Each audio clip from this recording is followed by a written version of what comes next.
I'm Mayor Tom Barrett, and I'm joined by Antonio Butts from Walnut Way Conservation. And we're here to talk about food, and particularly at this time, I think as we look at the national news, what we see are long lines. We are seeing food pantries that are being drained of their food. We know that there are many, many people who are under tremendous economic stress right now.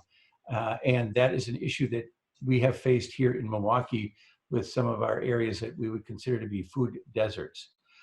To address this issue, several years ago, Alderman Khalif Rainey led the charge in the Common Council to create a fund, a fresh food access fund. And for 2 consecutive budgets, he has put money into that fund to allow us to have $400,000 to allocate throughout the community to deal with this issue. What we have done is we have assembled a group of individuals, primarily outside of city government, to analyze some requests that we have received for this funding so that we are able to have this funding go to the north side, the south side, the west side, those areas in the city where we see the greatest need. And what we did is we assembled this group, and they've identified 24 organizations that will be eligible to receive grants.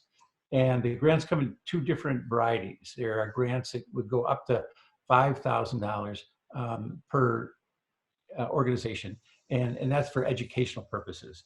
And so we're pleased that we were able to identify a number of organizations that are going to we've identified for that and will benefit from that. An additional 12 grants will go for capital and other outreach programs. Those grants can go all the way up to $55,000. The educational grants go up to $5,000. The other grants can go up to $55,000. And in fact, one of our partners is the Milwaukee Public Schools, and they will receive a grant of that amount. So what we want to do is we want to note that these are matching grants, so that the $400,000 that we are announcing today will be leveraged with an additional $400,000 to bring the total to $800,000. And a lot of this is about education. It's about teaching people the healthy food practices that are necessary, but it's also about creating the infrastructure that will allow us to have more healthy food throughout the community. And particularly at this time when our economy is stressed, as well as our health systems are stressed, it's important for us to keep some of our core missions here in city government, which include doing what we can to have healthy food in neighborhoods, to keep those programs going. And so it's great to have partners, and one of the partners that we have is Antonio Butts from Walnut Way Conservation Corps. And I'm going to ask Antonio to say a few words as well. Antonio? All right. Well, good morning. Thank you, Mayor. I appreciate this opportunity to share our story and being awarded this opportunity. We're having a little trouble hearing Antonio right now. Thank you. I'm going to call on Alderman Rainey, who deserves the credit for this program. And Alderman Rainey really did a great job in championing this through the Common Council. So Alderman Rainey, if you are on and you would like to say a few words, I'm going to call on you to say a few words. Thank you, Mayor. I appreciate the opportunity to share some thoughts on this initiative. Real briefly, I just like to share, a personal story.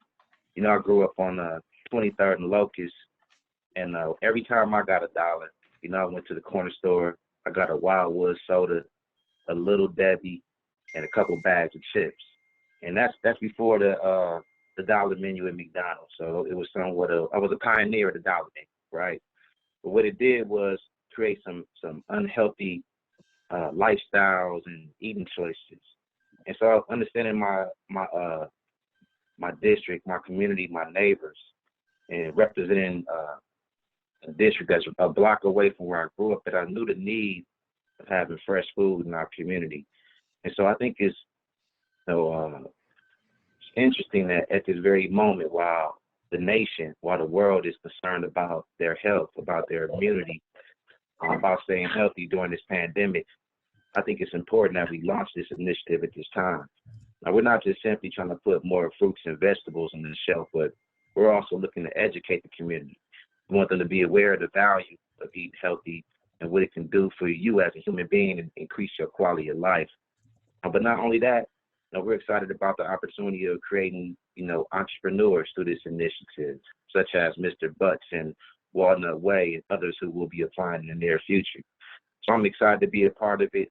I'm excited to have ushered this through the Common Council, and I hope that I hope that in the years to come, we'll continue funding this and make this a declaration of something that's important to us as a city of Milwaukee. So thank you. Antonio from Walnut Way has been one of our great partners throughout this. And Walnut Way, I consider to be really the champion in the community for fresh food and healthy eating. And we're delighted to have him, and we're delighted to partner with him.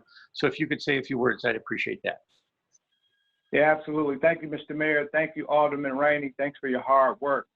To Alderman Rainey's point, this really does just energize the existing food security network and extends it in a way that offers additional opportunity for more business development, especially micro entrepreneurship in the neighborhood. And so what this opportunity has provided us with is basically it's an extension of our community wealth building program. And so in our community wealth building program, we basically leverage and learn the gifts and talents of residents as a way to grow and nurture more cohesiveness in the neighborhood. And so we've been driving this program for about a year now. And what has come out of it is several clusters of interest where residents are sharing their gifts and talents. And one of the stronger groups is our resident food entrepreneur group. They've been meeting about 3 times a month, over the past year up until the recent health emergency. And so this idea for the Community Wealth Kitchen is born out of all of these resident efforts to be a part of activating our commercial corridor. And so as many of you know, we have the Innovation and Wellness Commons right on 17th and North, and we're embarking on our second phase of it. But the Community Wealth Kitchen, led by Lindsay Heights residents, they will actually operate the former outpost space in the Innovation and Wellness Commons phase 1. So we're really excited about what has come from the work related to community wealth building. We're really excited about this being a resident-led initiative in the neighborhood, driving entrepreneurship amongst neighbors. And we're really, really excited about this opportunity from the city to advance this work with resident leadership. So again, thank you, Mayor. Thank you, Alderman Rainey. Well, thank you, Antonio. Again, thank you for the great work you've done. Again, just to recap, because of the technical issues that I've had here, maybe you've heard all of this, but I'll repeat it again because I think it bears repeating. What this Fresh Food Access Fund does is it draws on money allocated over the past 2 budgets, totaling $400,000 to increase access to healthy food options, particularly in those areas that are considered food deserts. And as I mentioned, because of COVID-19, this is having a disproportionate impact on the very areas we want to serve. What we did is we brought together a review panel that was led by DCD, and they awarded grants to 24 agencies. They're mostly not-for-profit agencies, but it does include the Housing Authority and Milwaukee Public Schools.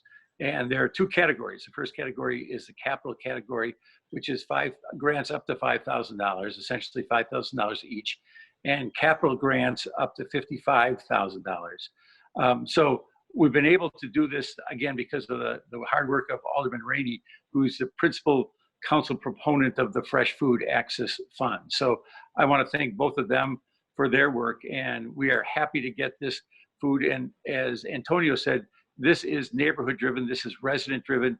It's what the people in the neighborhoods feel is important for them to get access to healthy food. And that is a priority for us as well. So with that, we're happy to answer any questions if there are any questions. The question is, how soon will the groups receive the funds? Actually, the grants will go to awardees as reimbursements for the work that's completed. So the money will go out very soon. And again, these are all partners that we have worked with before. And so they will be getting the funds in short order, that's for sure. There was a question a little off topic from WPR, who was hoping to capture this for radio. It's you previously made a statement on the passing of Eugene Kane. If you wouldn't mind sharing your thoughts again this morning, that would be appreciated. I'm happy to do that, although obviously I'm very saddened. I was very saddened to learn about his death yesterday. I knew Eugene for literally decades, and I knew him to be just an incredibly talented writer, but probably more importantly, an incredibly committed person fighting for equity and justice throughout our community. And he dared to challenge anyone who he felt was not doing what was necessary to promote equity and justice in our community. And throughout the years, there were times I worked with him closely on a number of issues, but there are also times when he challenged me and challenged the city, saying we could do more and we could do better. And every time he challenged me or challenged the city, I always felt that he was doing it because of his passionate love for the people in this community. And so it is a true loss. It's a loss of a gifted writer, but it's also probably more importantly, a loss of a gifted and wonderfully compassionate human being. So we're going to miss Eugene. If I could say one other thing here to change topics again, one of the things that we'll be looking forward to, we'll get you more information in the coming days. In Governor Evers' order yesterday, he talked about loosening up a couple of different areas, one of which was our libraries. And our libraries, as many people know, have been closed since the onset of the stay-at-home order, and actually before that. We've been communicating with Paula Kiley, the director of the libraries, and she is examining different options that would allow us to do the curbside service for our libraries. So we don't have an announcement today, but I took that as an encouraging word. I know that she's anxious to do something so that people can take advantage of our libraries and utilize our libraries. And I know her staff is interested in that as well. So look and listen for some news, hopefully within the next few days, about our Milwaukee library and things we're doing to give people access to both books and materials, video materials. My understanding is it would require people, of course, to do this with great respect for social distancing and to do most of the pre-work, and if not all the pre-work, through the internet or some other method like that. So you'll hear more information about that in the coming days. Let me read this from, let me read the Jeremy one first. Assuming we're getting a release with the full list of winners, which you will, has all of the $400,000 been allocated? Yes. Yes, I believe it has. If not, it's very, very close. I didn't add up the numbers, but I think it's remarkably close to $400,000, if not $400,000. I also see a question from Casey Cronis, a little off topic, but this is a question for the mayor. We continue to receive complaints from viewers who cannot get through to claim their unemployment benefits. What can local leaders do to help people who need compensation during this time? Casey from Fox 6. I did watch the evening news last night, and it was a representative not from our state's Division of Unemployment or of Labor Services. It was from Michigan, where they are completely inundated there. And they were talking about the difficulty to do it. I have not had direct contact about unemployment benefits and the challenges people have, but I know just listening to the governor's comments about concerns people have faced with him, that his advice was be persistent and keep trying to get that. There could be a situation where some of these offices are overwhelmed, but I know just as we were overwhelmed during the election season and had people working around the clock, I know that they have people working long hours as well. So my advice would be text them again or email them again or call them again. I think that's probably going to be your best bet. Back to Jeremy's question, I was just informed that there's $5,000 remaining out of the $400,000. So virtually all of it has been allocated. Quickly, Mayor, we've put aside $400,000 for this process, but for a city the size of Milwaukee, that's comparable to the size of Milwaukee, it's going to require about $1.2 million to address the food desert issue. So this is going to be an ongoing process. And hopefully what we can do is we can take a look and see if we're able to utilize any of these federal dollars, which would be very helpful as well. So we'll work on that as well. Thank you, Mr. Alderman. Thank you. Thank you all very much.